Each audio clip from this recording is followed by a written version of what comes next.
to really low prices, killing off these new industries that are essential. So I think the way forward in a political sense is there has to be a carbon tax on non-renewable carbon to disincentivize people from burning this carbon that's non-renewable that is going to take us down this route that I think people have, even the Bush administration recognizes that we're in the realm of climate change due to carbon going into the atmosphere. If they understand it, I think the rest of the world can. At a conference called Life, What a Concept, Freeman Dyson, who's now in his 80s and extremely heretical, basically challenged Richard by saying evolution is now back to a prebiotic stage of communal, horizontal gene transfer, and with an interlude of what he would call the Darwinian moment. Richard rebutted that in an email. It's rather exciting reading, and you can get it on the EDGE website and download it. But the question I have is, Dyson maintains that evolution is now man-made. It's cultural rather than Darwinian. Open source, communal. Do you have any? Remember, he was talking about the differences between intellectual property and open source. So all evolution is based on selection. So we as species have been affecting the direction of evolution, whether we wanted to or not, for some time by changing the environment. Now we can do it in a deliberate, hopefully thoughtful fashion by deliberate design. But that deliberate design still has to be followed by selection.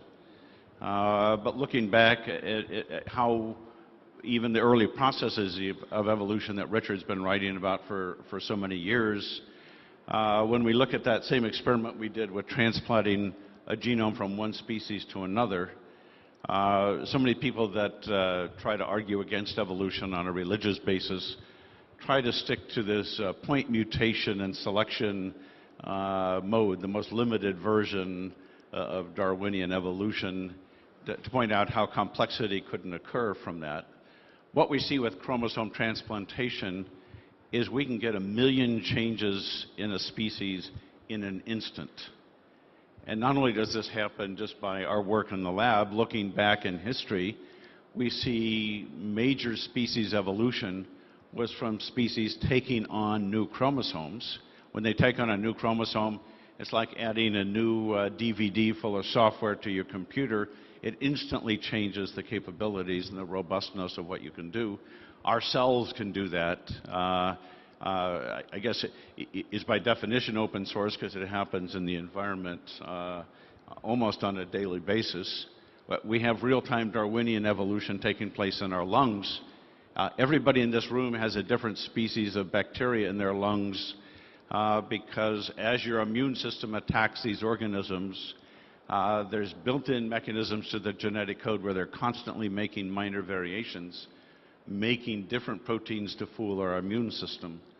So selection, this is case selection by our antibodies, in our physiology is changing those.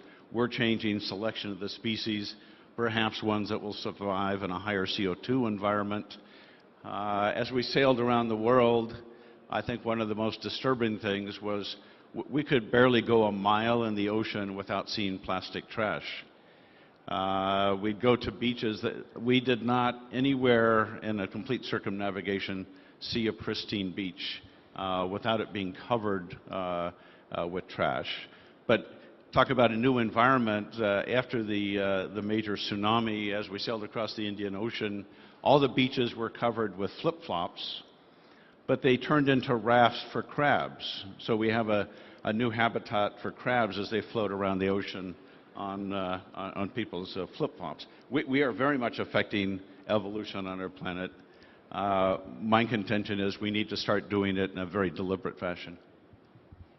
I want to come back to John's point about Freeman Dyson, and I didn't actually disagree with him all that much. The only thing I disagreed with him was that he was talking about natural selection as though it was selection between species, which it is not. However, the extremely interesting point he made is the transition from a very early stage of evolution, which was much more open source, because bacteria still copy and paste information in a kind of promiscuous fashion, which is exactly what we are now in a position to do, both genetic information through people like Craig, but also other kinds of information, cultural information. So there is a really interesting sense in which there was, still is, a middle phase of what Dyson called the Darwinian phase, by which what he really meant was the highly ritualized phase of sexual exchange of information, which, as I say, is ritualized as opposed to the open source system which bacteria still do and which human biotechnology now does. By ritualized, what I mean is that in every generation, exactly 50% of the genes of a male and 50% of the genes of a female are put together to make a new individual. Now, that is a highly stylized, ritualized, courtly kind of genetic information exchange, which took over from the bacterial system and which caused the invention of what we call a species, because a species just is a collection of individuals who are taking part in this stately gavotte of genetic exchange, having usurped the earlier stage of promiscuous shoving genetic information around all over the place. And we're moving back into a new promiscuous phase. However, I wouldn't write off what Dyson called the Darwinian phase. It's been going for a couple of 1,000 million years, and it's going to go on all around us, never mind what humans are doing. I mean, the rest of life is going to go on like that. You did use the phrase schoolboy howler. The schoolboy howler, you did use the phrase schoolboy howler, and that was about that one point about suggesting that natural selection is about one species displacing another species, and that is a schoolboy howler. A lot of people think that Darwinian selection means one species goes extinct and another species takes over. That is not Darwinian selection. That is species extinction. It's a totally different kind of process. Speaking for Freeman, he still maintains he's correct. Hello? Can you hear me? Hello? So I said, speaking for Freeman, he still maintains he's correct. One interesting aspect is this is a debate that took place. Richard wasn't there, email, but it was a conference.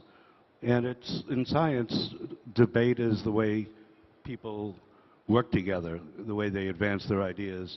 It's usually civil. In this case, it was very good-natured.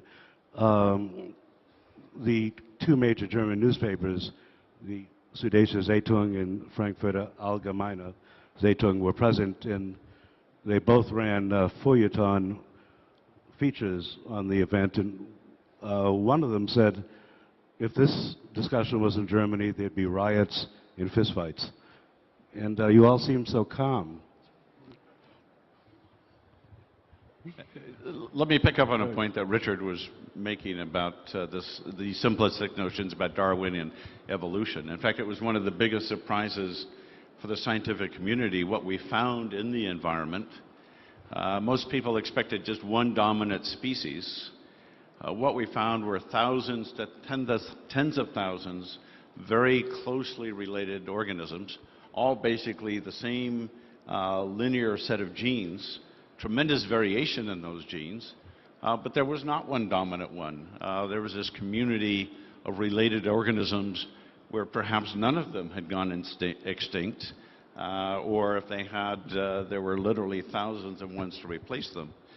The problem we've had, I think, with looking at evolution, I think it's been overly simplified because we've always been looking at the visible world, not the absolute majority of life on this planet, which is in the invisible world. So in 1 milliliter of seawater, there's 1 million bacteria and 10 million viruses. In the air in